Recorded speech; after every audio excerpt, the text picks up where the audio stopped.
ನಮಸ್ತೆ ಮಿತ್ರರೇ, ಇವತ್ತು ನಾನು ಮಾಡಿದಂತಹ ರುಚಿಕರವಾದ ಸಾಫ್ಟ್ ಆದ ಇಡ್ಲಿ. ಅದಕ್ಕೆ ಅಕ್ಕಿ ಬೇಡ, ಅವಲಕ್ಕಿ ಬೇಡ, ಸಾಬುದಾನ ಬೇಡ, ಸೋಡಾ ಅಂತೂ ಬೇಡವೇ ಬೇಡ. ಹಾಗಾದರೆ ಯಾವ ಒಂದು ಇಂಗ್ರೀಡಿಯೆಂಟ್ಸನ್ನು ಬಳಸಿ ನಾನು ಈ ಒಂದು ರುಚಿಕರವಾದ ಹಾಗೂ ಆರೋಗ್ಯದಾಯಕವಾದ ಇಡ್ಲಿಯನ್ನು ಮಾಡಿದ್ದೇನೆ ಎಂದು ನೋಡುವ ಮೊದಲು, ಯಾರೆಲ್ಲ ನನ್ನ ಚಾನಲನ್ನು ನೋಡ್ತಿದ್ದೀರಿ, ಯಾರೆಲ್ಲ ಇನ್ನೂ ಸಬ್ಸ್ಕ್ರೈಬ್ ಮಾಡಿಲ್ಲ, ದಯವಿಟ್ಟು ಸಬ್ಸ್ಕ್ರೈಬ್ ಮಾಡಿ, ಸಪೋರ್ಟ್ ಮಾಡಿ ಅಂತ ಹೇಳುತ್ತಾ, ಈ ಪ್ರೋಟೀನ್ನಿಂದ ತುಂಬಿದಂತಹ ಸಣ್ಣ ಮಕ್ಕಳಿಂದ ಹಿಡಿದು ವೃದ್ಧರವರೆಗೆ ತಿನ್ನಲಿಕ್ಕೆ ರುಚಿಕರವಾದ ಆರೋಗ್ಯಭರಿತವಾದ ಈ ಇಡ್ಲಿಯನ್ನು ಹೇಗೆ ಮಾಡುವುದು ಎಂದು ನೋಡೋಣ. ವೀಕ್ಷಕರೇ, ಇವತ್ತು ಈ ನೆನೆಸಿಟ್ಟಂತಹ ಹೆಸರು ಬೇಳೆ ಮತ್ತು ನೆನೆಸಿಟ್ಟಂತಹ ಉದ್ದಿನ ಬೇಳೆ, ಅದಕ್ಕೆ 1 ಚಮಚದಷ್ಟು ಮೆಂತೆಯ ಸೀಡ್ಸನ್ನು ಹಾಕೊಂಡಿದ್ದೇನೆ. ಇದು 2 ಲೋಟ ಆದರೆ ಇದು ಅರ್ಧ ಲೋಟ. ಸೊ ಅರ್ಧ ಲೋಟ ಉದ್ದಿನ ಬೇಳೆ, 1 ಚಮಚದಷ್ಟು ಮೆಂತೆಯ ಬೀಜ ಮತ್ತು ಇದು 2 ಲೋಟದಷ್ಟು ಈ ಹೆಸರು ಬೇಳೆ. ಪ್ರೋಟೀನ್ನಿಂದ ತುಂಬಿದಂತಹ ಒಂದು ಇಡ್ಲಿಯನ್ನು ಮಾಡೋಣ ಇವತ್ತು ನಾವು. ಈಗ ಇದಕ್ಕೆ 1 ತುಂಡು ಶುಂಠಿ ಬೇಕು. ಮೊದಲಿಗೆ ನಾವೀಗ ಇದನ್ನು ಫರ್ಮೆಂಟ್ ಮಾಡುವಂತಹದ್ದು. ಈ ಹೆಸರು ಬೇಳೆಯನ್ನು ಮಿಕ್ಸಿಗೆ ಹಾಕೊಳ್ಳೋಣ. ಎಲ್ಲ ಹೆಸರು ಬೇಳೆಯನ್ನು ಚೆನ್ನಾಗಿ ತೊಳೆದು, ಹೆಚ್ಚು ಹೆಸರು ಬೇಳೆಯನ್ನು ನೆನೆ ಹಾಕಬೇಕಂತಿಲ್ಲ, 1-2 ಗಂಟೆ ನೆನೆ ಹಾಕಿದರೆ ಸಾಕು, ಅಥವಾ 3 ಗಂಟೆ ನೆನೆ ಹಾಕಿದರೆ ಸಹ ಸಾಕು. ಉದ್ದಿನ ಬೇಳೆಯನ್ನು ಸಾಧಾರಣ 3 ಗಂಟೆ ಬೇಕಾಗ್ತದೆ. ಉದ್ದಿನ ಬೇಳೆ ಸ್ವಲ್ಪ ಹೆಚ್ಚು ಬೇಡ. ಉದ್ದಿನ ಬೇಳೆ ಅರ್ಧ ಗ್ಲಾಸ್ನಷ್ಟು ಉದ್ದಿನ ಬೇಳೆ ಆದರೆ 2 ಗ್ಲಾಸ್ನಷ್ಟು ಹೆಸರು ಬೇಳೆ. ಈಗ ಇಷ್ಟನ್ನು ಇದಕ್ಕೆ 1 ತುಂಡು ಶುಂಠಿಯನ್ನು ಹಾಕಿ, 1 ಜಜ್ಜಿಟ್ಟ ಶುಂಠಿಯನ್ನು ಹಾಕಿ ಇದನ್ನು ಒಳ್ಳೆ ಗ್ರೈಂಡ್ ಮಾಡಿ ತರ್ತೇನೆ. ವೀಕ್ಷಕರೇ, ಇಲ್ಲಿ ನೋಡಿ, ಒಳ್ಳೆ ಗ್ರೈಂಡ್ ಆಗಿ ಬಂತು. ಒಳ್ಳೆ ಫೈನ್ ಆಗಿ ಬೇಗ ಆಗ್ತದೆ ಇದು ಗ್ರೈಂಡು. ಇದನ್ನೆಲ್ಲ ಇದಕ್ಕೆ ಬೇಕಿದ್ದರೆ 1 ಕಾಯಿ ಮೆಣಸು ಸಹ ಹಾಕ್ಕೊಳ್ಬೋದು. ನಾನು ಹಾಕ್ಕೊಳ್ಳಿಲ್ಲ. ಸೊ ಇಲ್ಲಿ ನೋಡಿ, 1 ಪಾತ್ರೆಗೆ ಇದನ್ನು ಹಾಕ್ಕೊಂಡು, ಈಗ ಉಪ್ಪೆಲ್ಲ ಹಾಕೋದು ಬೇಡ, ಜಸ್ಟ್ ಇದನ್ನು ಸ್ವಲ್ಪ ನೀರನ್ನು, ಇದಕ್ಕೆ ಮಿಕ್ಸಿ ತೊಳೆದ ನೀರನ್ನು ಹಾಕ್ಕೊಂಡು ಸ್ವಲ್ಪ ಒಳ್ಳೆ ತಿರುಗಿಸ್ಕೊಳ್ಬೇಕು.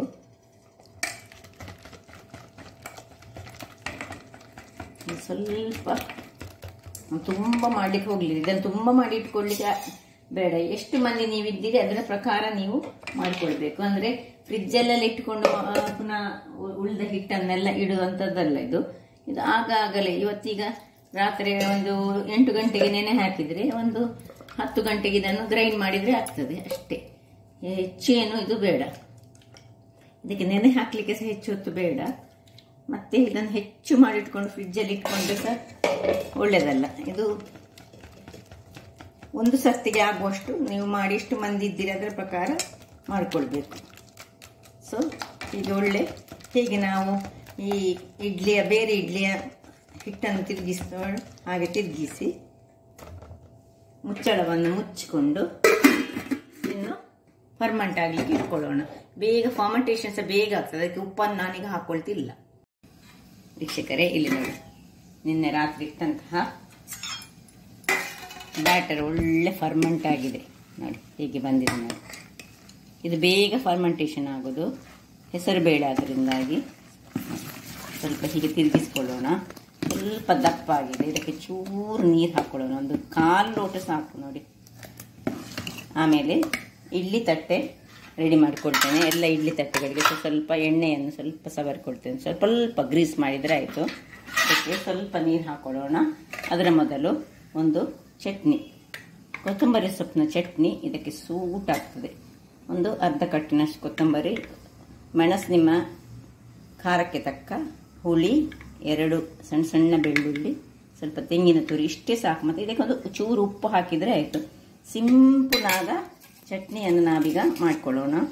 ನೋಡಿ, ಸ್ವಲ್ಪ ಉಪ್ಪು, ಹಿಮಾಲಯ ಪಿಂಕ್ ಸಾಲ್ಟ್ ಹಾಕಿರ್ತೇನೆ ನಾನು. ಈಗ ಇದನ್ನು ಒಂದು ಮಿಕ್ಸ್ ಜಾರಿಗೆ ಹಾಕಿ ಸ್ವಲ್ಪ ಬಿಸಿ ತಣ್ಣಗಾದ ನೀರನ್ನು ಹಾಕೊಳ್ಳೋಣ ಅಷ್ಟೇ.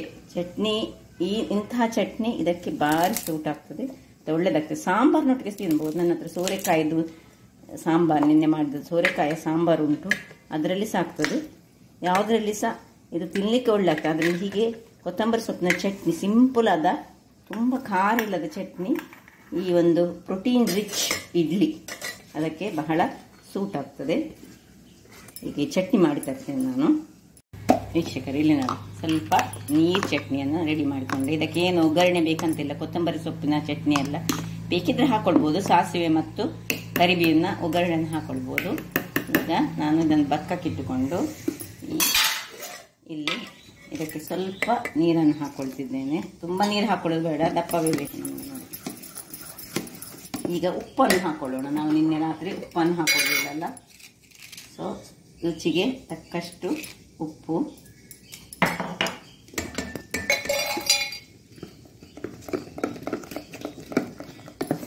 ಹಾಕ್ಕೊಂಡು ಎಲ್ಲ ಇಡ್ಲಿಯ ತಟ್ಟೆಯಲ್ಲಿ ಸ್ವಲ್ಪ ಎಣ್ಣೆ ಗ್ರೀಸ್ ಮಾಡಿಕೊಳ್ಬೇಕು.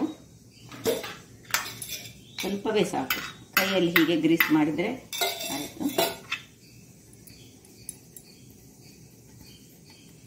ಇಲ್ಲಿ ಸ್ಟೀಮರನ್ನು ನಾನು ಬಿಸಿಯಾಗಲಿಕ್ಕೆ ಇಟ್ಟುಕೊಂಡಿದ್ದೇನೆ.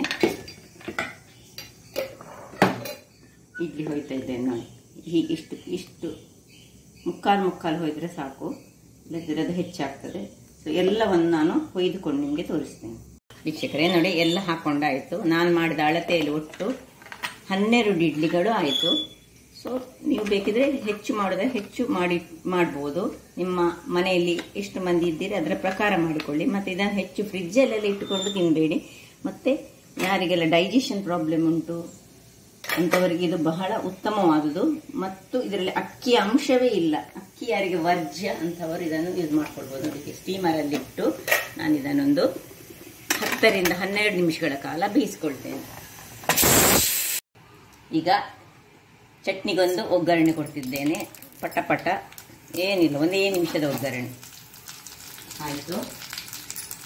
ಸಾಸಿವೆ ಹಾಗೂ ಈ ಕರಿಬೇವಿನ ಸೊಪ್ಪು, ಸಾಂಬಾರು ರೆಡಿಯಾಗಿ ಉಂಟು. ಸೊ ಇದಕ್ಕೆ ಹಾಕ್ಕೊಳ್ತಿದ್ದೀನಿ.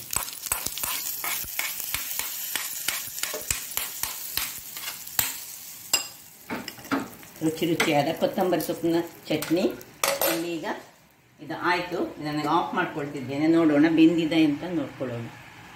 ವೀಕ್ಷಕರೇ, 10 ನಿಮಿಷದ ಬಳಿಕ ನೋಡಿ ಒಮ್ಮೆ ಚೆಕ್ ಮಾಡ್ಕೊಳ್ಳೋಣ. ಒಮ್ಮೆ ಇದನ್ನು ಹೀಗೆ ಹಾಕ್ಕೊಂಡು ನೋಡಿ ಏನು ಹಿಡಿತಾ ಇಲ್ಲ.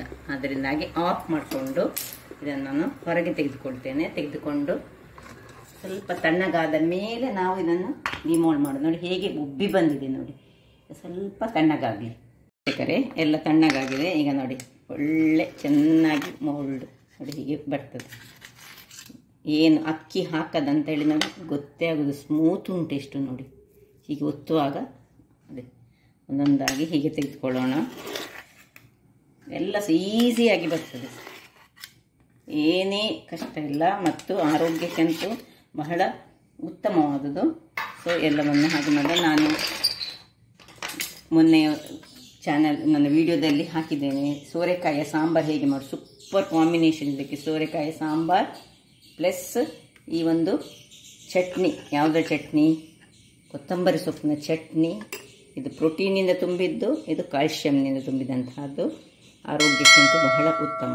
ಹಾಗಾದರೆ ನೋಡಿದ್ರಲ್ಲ ವೀಕ್ಷಕರೇ, ನನ್ನ ಈ ಕುಕಿಂಗ್ ಚಾನಲ್ ನಿಮಗೆ ಇಷ್ಟ ಆದರೆ ಬೋಳೂರು ಸುವರ್ಣ ಚಾನಲನ್ನು ಲೈಕ್ ಮಾಡಿ, ಶೇರ್ ಮಾಡಿ ಹಾಗೂ ಸಬ್ಸ್ಕ್ರೈಬ್ ಮಾಡಿ.